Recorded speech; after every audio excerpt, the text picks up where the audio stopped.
भारत ने सिंध-ताश मुआहदे को यकतरफा और गैर कानूनी तौर पर मुअत्तल करके ख़ुद को अमन का दुश्मन साबित किया है।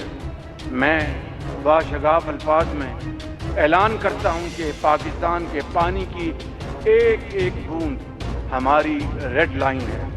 भारत राह रास्त पर ना आया तो उसे बराह रास्त जवाब दिया जाएगा। टेरर और ट्रेड एक साथ नहीं चल सकते और पानी और खून भी एक साथ नहीं बह सकता। मैं आज विश्व समुदाय को भी कहूंगा, हमारी घोषित नीति रही, अगर पाकिस्तान से बात होगी तो टेररिज्म पर ही होगी। अगर पाकिस्तान से बात होगी तो पाक ऑक्युपाइड कश्मीर।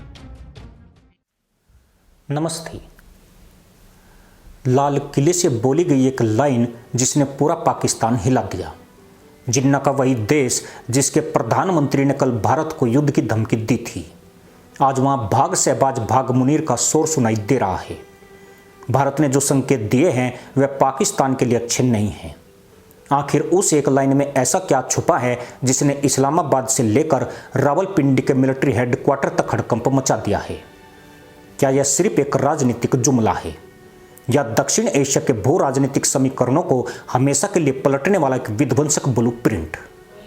वह भी उस वक्त जब पाकिस्तान के हुक्मरान तहमंद से बाहर हैं और मुल्ला इन हाय पानी दे पानी छोड़ पानी रोक पानी की कसम कसमें उलझे हैं। दरअसल दशकों से भारत के धैर्य की परीक्षा ले रहे पाकिस्तान को इस बार ऐसा स्पष्ट और कड़ा संदेश मिला है जिसकी गूंज यूनाइटेड नेशन से लेकर ग्लोबल मीडिया के गलियारों तक साफ सुनाई दे रही है। भारत अपने कदम वापस खींचने वाला नहीं है, चाहे मदरसा मुल्क कितनी भी मुल्लागर्दी कर ले। आज लाल किले से पीएम मोदी द्वारा बोली गई यह लाइन है, खून और पानी एक साथ नहीं बह सकते। आज के इस वीडियो में हम बिना किसी गोल गोल घुमाव के सीधे बात करेंगे, यह कि इस एक वाक्य के पीछे भारत की कौन सी बड़ी रणनीतिक चाल छिपी है, कैसे ऑपरेशन सिंदूर ने पाकिस्तान के सारे भ्रम तोड़ दिए और क्यों अब न्यूक्लियर ब्लैकमेलिंग का यह घटिया खेल हमेशा के लिए बंद होने की कगार पर है। और सबसे बड़ा सवाल, क्या भारत अब सिंधु जल समझौते को हथियार बनाने जा रहा है? वीडियो को पूरा देखिएगा क्योंकि भारत और पाकिस्तान के रिश्तों का इतिहास अब एक नए और आक्रामक दौर में प्रवेश कर चुका है। अब सवाल पाकिस्तान के मुल्ला आतंकियों का नहीं है बल्कि पाकिस्तान के अस्तित्व का है, जिसका ट्रिगर अब भारत के हाथ में है। स्वतंत्रता दिवस के पावन अवसर पर जब प्रधानमंत्री ने देश को संबोधित किया तो उनका फोकस भारत की आंतरिक सुरक्षा से ज्यादा पड़ोसी देश की उस घटिया मानसिकता पर था जो सालों से आतंकवाद की फैक्ट्री चला रही है। पीएम मोदी ने अपने संबोधन में साफ शब्दों में कहा कि भारत ने हमेशा शांति की पहल की, अमन का पैगाम दिया, लेकिन इसका मतलब यह नहीं है कि देश की संप्रभुता से समझौता किया जाएगा। उन्होंने इस दौरान ऑपरेशन सिंदूर का खास तौर पर जिक्र किया। यह कोई साधारण सैन्य कार्रवाई नहीं थी बल्कि यह भारत के उस बदले हुए मिजाज का सबूत था जहां घर में घुसकर ठिकाने तबाह किए जाते हैं। पाकिस्तान की हुकूमत और उसकी खुफिया एजेंसी आईएसआई हमेशा से यह मानकर बैठी थी कि भारत कभी भी पारंपरिक युद्ध या कड़े आर्थिक राजनयिक कदम उठाने से डरेगा, क्योंकि उनके पास तथाकथित परमाणु बम का ढोल पीटने का लाइसेंस है। लेकिन लाल किले से पीएम मोदी ने उस भ्रम को भी चकनाचूर कर दिया। अब जरा खून और पानी साथ नहीं बह सकते हैं, इसका मतलब गहराई से समझते हैं। यह केवल एक राजनीतिक बयान नहीं है बल्कि एक वोटर डिप्लोमेटिक स्ट्रेटजी का ऐलान है। साल 1960 में भारत और पाकिस्तान के बीच सिंधु जल समझौता हुआ था। इस समझौते के तहत भारत ने दरियादिली दिखाते हुए पाकिस्तान को पानी का एक बड़ा हिस्सा दे दिया, यह उम्मीद करते हुए कि शायद पड़ोसी सुधर जाए। लेकिन पाकिस्तान ने क्या किया? पानी का इस्तेमाल खेती और आम जनजीवन के लिए कम और भारत के खिलाफ प्रॉक्सी वॉर को पालने पोसने के लिए ज्यादा किया। कश्मीर में खून खराबा जारी रहा, बेगुनाह नागरिकों और सैनिकों की जानें जाती रही और दूसरी तरफ पाकिस्तान चैन की बंसी बजाता रहा। अब मोदी सरकार का रुख बिल्कुल स्पष्ट है। जब तक बॉर्डर पार से खून बहेगा यानी मुल्ला आतंकवाद जारी रहेगा, तब तक भारत पानी की एक एक बूंद के लिए नियम कायदों को रीनेगोशिएट करने या रोकने का हक रखता है।